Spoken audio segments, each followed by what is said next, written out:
逼迫谭台玄种妥协，少宗主已成事实。是。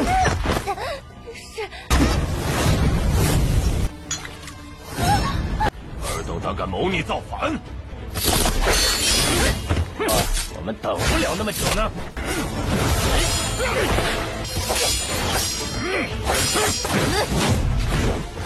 太玄种不除，凭你们之前的谋划，要宗主之位空出来，也就奸贼。Halo guys, welcome back to Kobe Movie. Sesuai janji Mimi nih guys, kita rilis Dewa Pak Boy di sore hari. Ini bakal mantap nih, karena di part 312 pasti bikin kalian gak menyangka-nyangka. Kira-kira kenapa guys? Ada bencana besar yang bakal terjadi di Sekte Huangfu, dan bencana ini bakal berhubungan dengan Tan Yun beserta Ketua Tantai. Kira-kira kenapa ya guys ya? Padahal baru aja episode terakhir, si Tan Yun mendapatkan pedang dewanya, dan semua orang juga sudah senang. Tapi Mimin pastikan, di part kali ini bakal lebih seru. So langsung saja kita masuk ke intro ya guys. Hehe. Hai!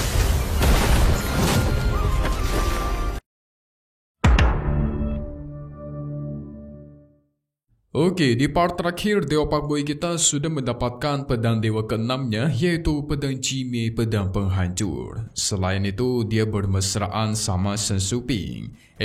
Pas mau ciuman, malah ada kekuatan yang langsung mementalkan dirinya. Entah kekuatan apa yang bersembunyi di dalam Suping, tetapi itu sangat kuat sekali. Barulah Tan Yun pergi dari sana setelah menitipkan pesan untuk jangan menyakiti muridnya.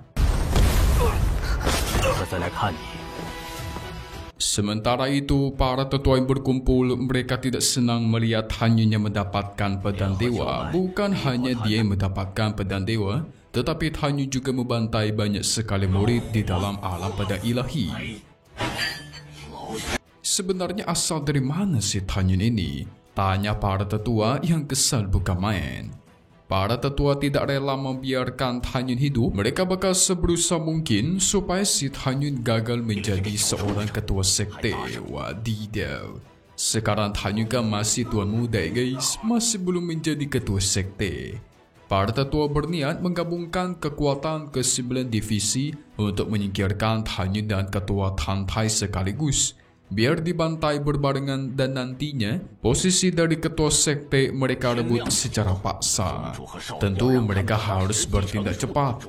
Para tetua yakin ketua Tantai sudah sadar kalau jabatannya itu bakal diambil secara paksa guys.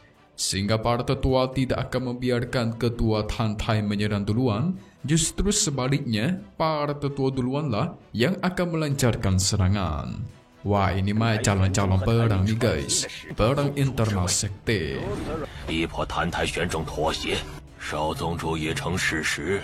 Sehingga semua tetua sepakat untuk memulai aksinya di pagi hari. Hasilnya, kalau semisal si Tan Yun dan ketua Tantai berhasil diturunkan, otomatis sekte Huangfu kehilangan kekuasaan. Nah, itulah saatnya bagi mereka untuk menguasai satu sekte secara langsung. Ini tindakan pemaksaan ya guys.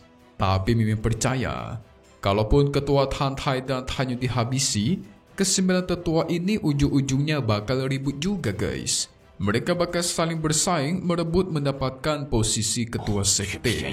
Gak mungkin kan ke-9-9-nya berkuasa. Jadi ujung-ujungnya bakal saling menghabisi satu sama lain nih. Sementara itu, ada salah satu pangeran dari dinasti lain. Dia mendapatkan laporan dari Jenderal Shen Wu kalau para tetua ke-9 divisi itu bakal melancarkan serangan gabungan. Tetapi pelayan wanitanya tidak sengaja menjatuhkan gelas. Sang pelayan pun langsung memohon ampun takut dia dibantai. Pangeran ini termasuk orang yang sangat sadis. Bahkan cuma gelas jatuh aja, dia tuh langsung menyiksa sang pelayan wanita. Itu hampir membakar mukanya ke dalam tungku guys. Wadidaw.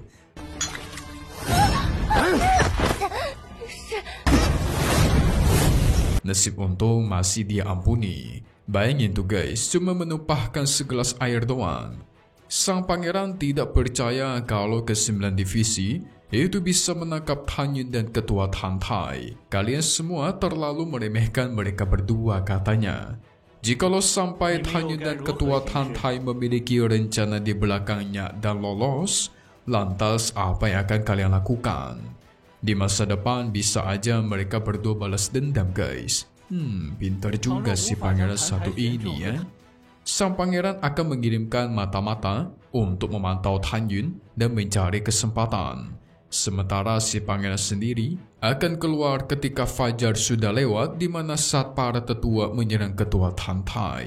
Dia pengen turun tangan untuk melengsarkan si Ketua Tan Tai, guys. Sedari awal pangeran juga sudah tahu rencana mereka itu pasti ada kurangnya. Makanya dia mempersiapkan rencana cadangan. Boleh-boleh nih pangeran satu ini nih. Pintar juga dia, guys. Jenderal Xuang Wu yakin dengan kepintaran dan kehebatan sang pangeran, cepat atau lambat dia bakal naik sampai ke posisi penguasa dinasti. Oh iya, sedikit informasi, pangeran ini berasal dari dinasti Suci Topa, guys. Mereka jahat dan memiliki mata-mata di dalam sekte Huangfu. Sementara itu, Tan Yun dipanggil untuk menemui Ketua Tan Tai. Sang ketua membicarakan soal aturan dari penaklukan Pedang Dewa yang sebenarnya aturan itu dibuat oleh leluhur sekte Huangfu.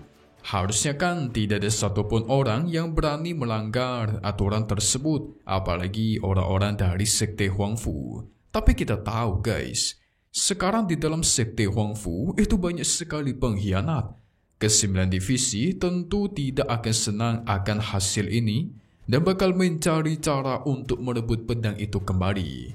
Maka dari itu, Ketua Tan Tai memerintahkan seorang tetua yang bernama Guan Xuan Koi, yaitu salah satu orang kepercayaannya, untuk menjaga si Tan Yun. Mereka saling memberikan hormat satu sama lain. Setelah itu, Tan Yun pun disuruh untuk pergi ke sekte Long Yun. Memantau orang-orang kuat kiriman Ketua Tan Tai yang bertugas untuk menjaga sekte Long Yun. Apakah mereka melakukan tugasnya dengan baik ataukah tidak? Baru 3 hari kemudian, Tan Yun harus kembali ke sekte untuk melakukan upacara penobatan Tuan Muda. Tapi si Tan Yun tidak ingin pergi, guys. Karena harusnya sekarang merupakan waktu bagi sang Ketua Tan Tai untuk pergi meninggalkan sekte Huangfu menyelamatkan diri. Tapi Ketua Tan Tai meyakinkan dia mampu mengatasi ini semua. Melawan ke-9 divisi, itu sudah dia jalani selama ribuan tahun. Selama masih ada Tan Yun hidup dan di sekte Huangfu, maka sekte ini masih memiliki harapan. Begitulah percaya sang ketua, guys. Nggak ada pilihan, Tan Yun harus percaya kepada Ketua Tan Tai. Tetua Kusong juga diam-diam diperintahkan untuk melindungi Tan Yun secara dalam bayangan, yang artinya diam-diam tanpa ketahuan, guys. Jadi sekarang ada 2 orang tetua kuat yang melindungi si Tan Yun. Tetapi kalau seperti ini, otomatis Ketua Tan Tai di sisinya tidak ada orang kuat yang membantu melindungi dia.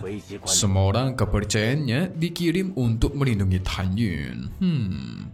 Kita lihat saja bagaimana rencananya nanti. Singkat cerita, fajar sudah tiba. Ke-9 tetua pun akhirnya datang, guys. Wow. Ketua Tan Tai sudah memprediksi kalau ini bakalan terjadi. Ke-9 tetua ingin bertemu dengan Tan Yun dengan alasan memberikan hormat kepada calon dari ketua sekte baru. Tapi kan masa jabatan Ketua Tan Tai itu belum berakhir. Lantas kok udah mau kasih selamat aja? Hehe, ini jelas penipuan nih.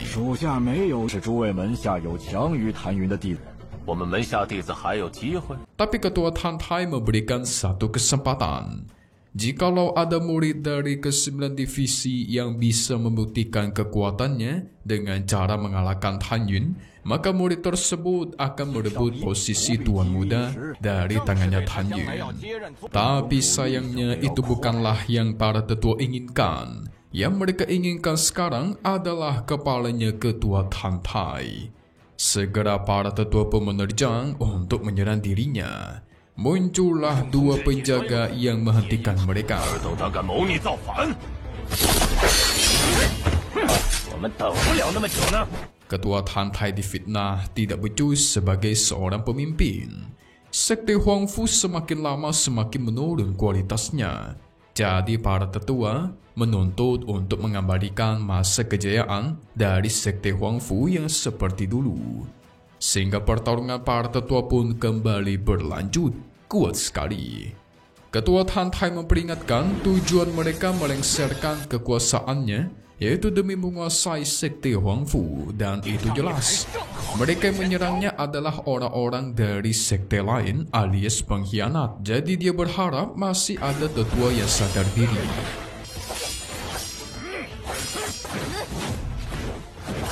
Ketiga tetua mencoba membungkam mulutnya Ketua Tantai, bergerak untuk menyerangnya. 3 lawan 1, Ketua Tantai bisa mementalkan mereka bertiga cuma dengan satu serangan. 要宗主之位冲出来，也就 Para tetua ada yang tidak ingin bergerak, guys. Mereka lebih memilih untuk memantau kondisi terlebih dahulu. Jikalau memang Ketua Tantai bisa dikalahkan, maka mereka bakal maju. Tapi nyatanya kalau gagal, maka mereka akan mundur sebagai pilihan terbaik supaya tidak disalahkan. Pertarungan Ketua Tantai terus berlanjut. Ini seru sekali. Tetua satu ini juga sangat kuat. Tetapi ketika adu kekuatan, tiba-tiba Tanyu muncul dan mementalkannya. Nah lo. Dewa Pak Boy akhirnya muncul dan sekarang kita tahu. Tetua yang menyerang Ketua Tantai menggunakan tombak tadi bernama Jin Xianghai. Namanya aja udah Jin, guys, berarti berasal dari klan Jin. Ketua Tantai sempat terkejut ketika melihat kekuatannya Tan Yun kok bisa sekuat itu. Bahkan bisa menahan serangan dari tetua Jin Xianghai. Ini sangat tidak mungkin. Tapi para tetua malah senang Tan Yun sudah datang. Ini menjadi kesempatan untuk mereka menyingkirkan mereka berdua sekaligus di waktu yang sama. Wadidaw, makin seru aja nih, guys. Tapi bentar dulu dong, akan Mimin kejutkan kalian dengan salah satu yang lebih mengejutkan lagi daripada kejadian hari ini. Hehe. Tapi kalian jangan kaget ya, guys. Nah, jadi kemunculan Tan Yun ternyata tidak sesuai dengan ekspektasi kita. Dia tiba-tiba berubah haluan dan malah menyerang Ketua Tantai, guys. What? Kok bisa? Ini bagaimana mungkin? Setelah itu, satu sekte pun akan mengumumkan kalau Tan Yun sudah membantai Ketua Tantai. Wah, bakal jadi buronan nih. Bahkan saksinya adalah ke-9 tetua dari ke-9 divisi. Tan Yun sudah menghabisi Ketua Tantai. Ini kenapa bisa terjadi, guys? Wah. Apa yang membuat Tan Yun berkhianat? Kacau nih. Coba kalian yang bingung, kita diskusi di bagian kolom komentar. Mimin pengen lihat nih, seperti apakah diskusi kalian dan pendapat kalian. So, selesai dulu buat part 312 di Tian Zhejun alias Dewa Pak Boy. Kita bakal update buat part 313-nya. Yes, secepatnya ya guys ya, cuman di sini. Kobe Movie. Thank you buat kalian sudah nonton dan selalu support channel Mimin. Semoga kalian semua sehat selalu. Mimin pamit undur diri dulu. Kita bakal ketemu lagi di video-video selanjutnya. Oke kalau gitu, see you guys.